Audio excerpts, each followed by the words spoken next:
What's up guys, so in this video I will show you how to fix Wi-Fi connected but no internet access. Okay, so let's start. Okay, so click on a start menu, type here control panel. So here it is, click on it. Once done, I will select here large icons.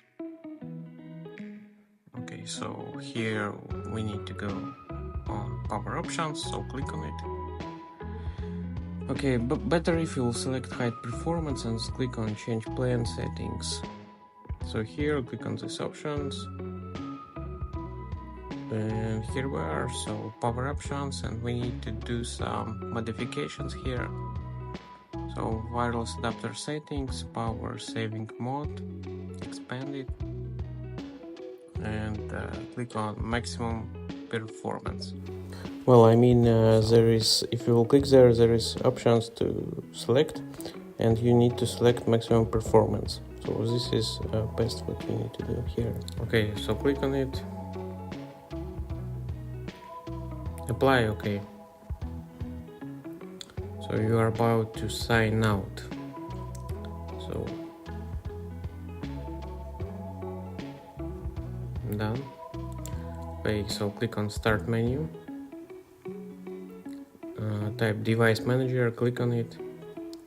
Here you need to find network adapters, expand it, select your network adapter, so network connections, yeah, right click, properties.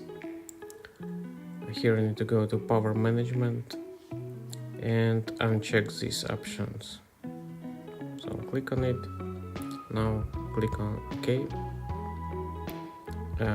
Once again, click on it, update driver, and let's search automatically. So it will search automatically. Okay, so here we are, the best drivers for your device. Okay, let's close it. Now we can also update driver and go to my computer. So let me pick up from available drivers. So here we are, select driver and click on next. So successful update driver, let's close it. And that's it guys. So restart your computer and everything should be fine in this case.